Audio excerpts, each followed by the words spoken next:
Good morning, everyone. This is Midnight Musings with me, Nick Jones.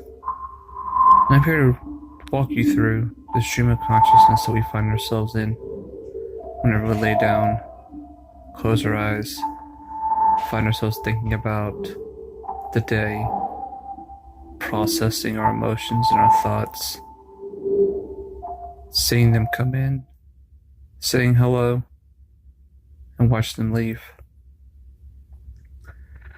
I think that that's what many people have a problem with whenever it comes to getting a good night's sleep. It's the fact that when they lay down and all they have is their thoughts, the thoughts tend to overrun them, really.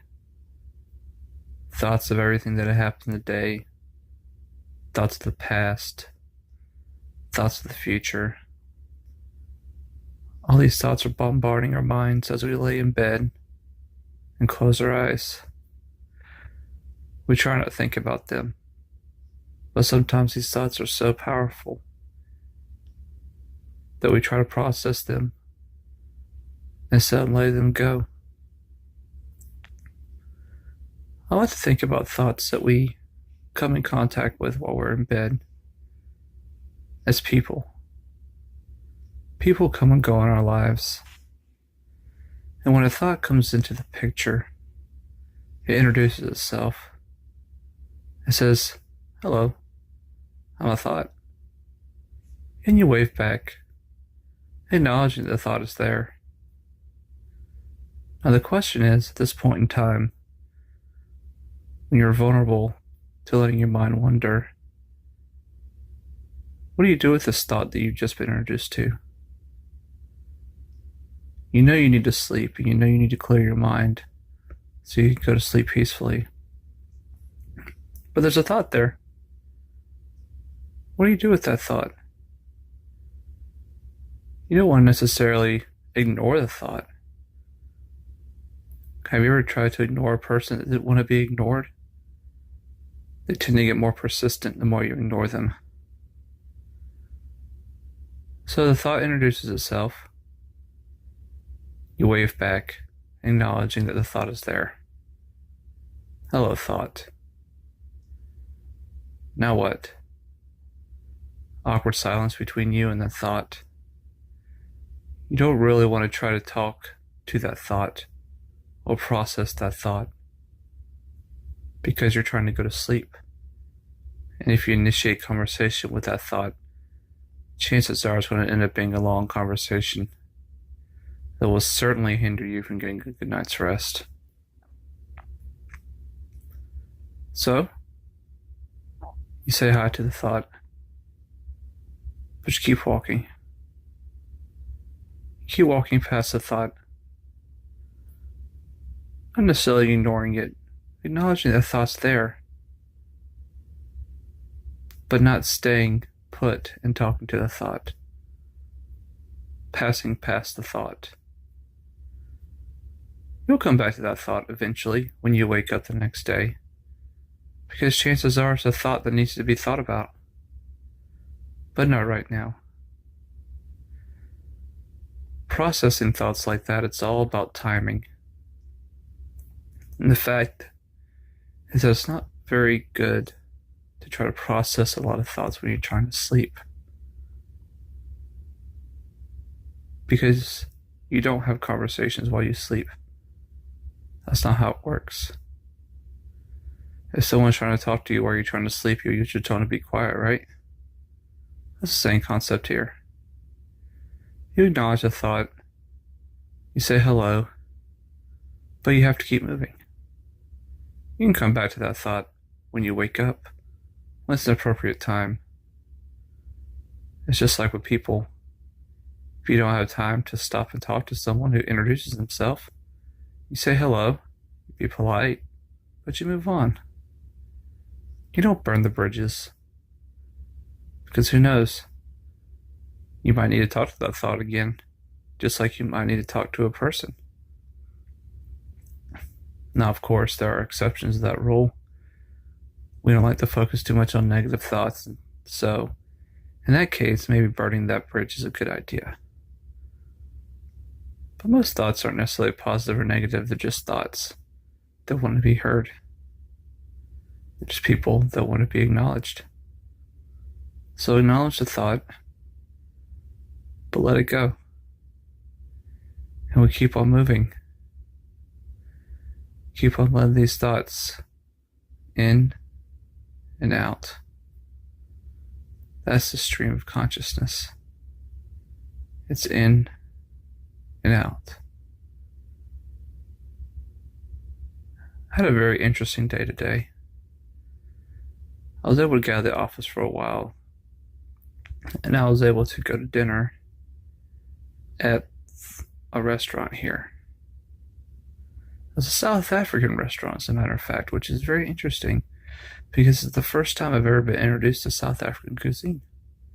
It's a very delicious chicken dish with some grilled vegetables and some steamed rice. It was yellow rice. It wasn't white, it was yellow rice. It's very good. I find that it's the best way for me to get ingrained in culture, into the culture of wherever I'm at, is to try the food.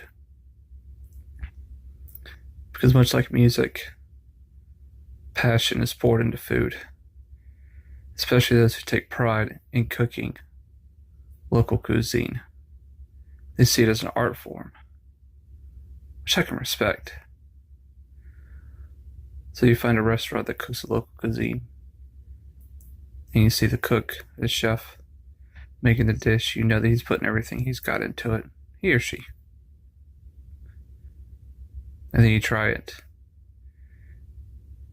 and all the passion and the art and the love of the culture is in that dish, and it introduces you into a world that you've never been to. Eating engages so many. Matter of fact, it engages just about all 5 of our senses, probably. Sight. I've always been told that you eat first with your eyes. The presentation is so important. That's very true. Taste, obviously. Smells. Your olfactory senses are so tied into your taste buds that you really can't have taste without smell. So the aromas kick in. Hearing. You open the Chili's and you see somebody come by with a fajita plate and the sizzle and just kicks up. You know exactly what dish it is. And then you smell the fajitas and you're like, wow, I really want some fajitas. Hearing engages it too. Feeling. The texture of food. Crunchy when it's supposed to be crunchy. Creamy when it's supposed to be creamy.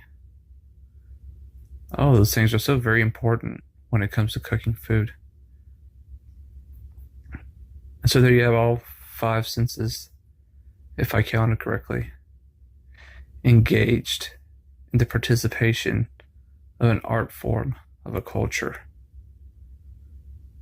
What a fascinating concept. It certainly raises my respect for cooks. I used to cook. Before I got the job where I'm at now, I cooked. I thoroughly enjoyed it. Nothing fancy, of course. I was a fry cook for a little bit. I worked as a backup cook at Cracker Barrel, which is a lot of fun. I learned a lot of good cooking tips from the cooks that worked there. But it's just incredible how you work so hard for a dish, but when it comes out right, it's such a rewarding experience. Speaking of making food and cooking, I went to the cafeteria last night here where I work. They just hired a new team to prepare the meals and to serve them. The cafeteria staff, I should say. And it was funny because they have a sandwich station, which most cafeterias have. And while some cafeterias' sandwich stations are are self-serve. This one is not. There's an employee that works behind the sandwich station and makes the sandwiches and so on and so forth. Now, I ordered a pretty simple sandwich. Turkey, provolone cheese, press it on the sandwich press and call it good. It took this individual quite some time to put together a sandwich that consisted of 3 ingredients and some heat. I was thinking about it. He looked very nervous, which I thought was kind of funny. But then I realized this may be the first time this individual is ever making a real sandwich. His culture may not be, actually his culture has probably not been introduced to anything that resembles a sandwich before. And so he's sitting here at a station specifically designated to make items to eat that he has never, ever had to deal with. I felt some sympathy for him. He was trying very hard. He was very meticulous. Which, I mean, for making sandwiches, I don't know how meticulous you have to be. But you could tell he was putting all this thought into it. And so I thought to myself, I wonder what it would be like if I was in his shoes. If I had just got hired somewhere and had to make a dish that I had never came into contact for and had no knowledge of how to make. I'd probably not be that great at it. I guarantee I wouldn't be great at it. The sandwich wasn't half bad either.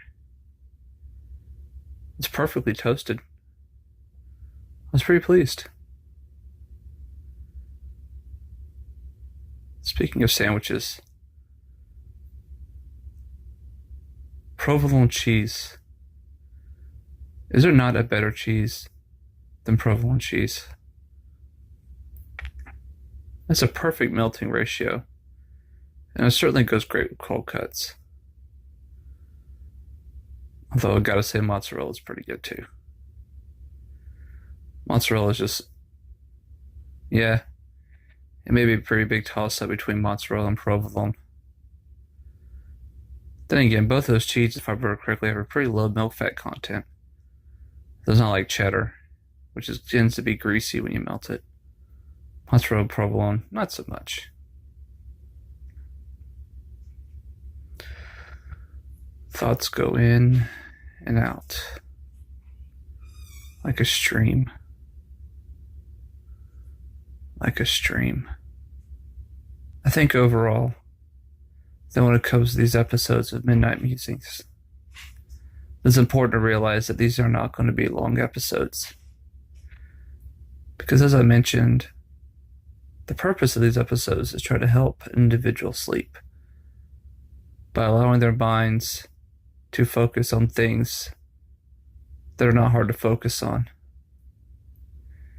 And the goal is by the time you're finished listening to this, you're either asleep or you're just about there. So I think 15 minutes will do it. 15 minutes of listening to someone talk about cheese and sandwiches. It certainly will get you ready for breakfast in the morning, won't it? I think next episode I'll cover breakfast foods. Because breakfast foods are the most delicious foods. Especially when you cook them perfectly. Thank you for joining me on this episode of Midnight Musings. I hope your sleep is restful, and I hope that when you awake to a bright day, ready to take on the world. Sleep well.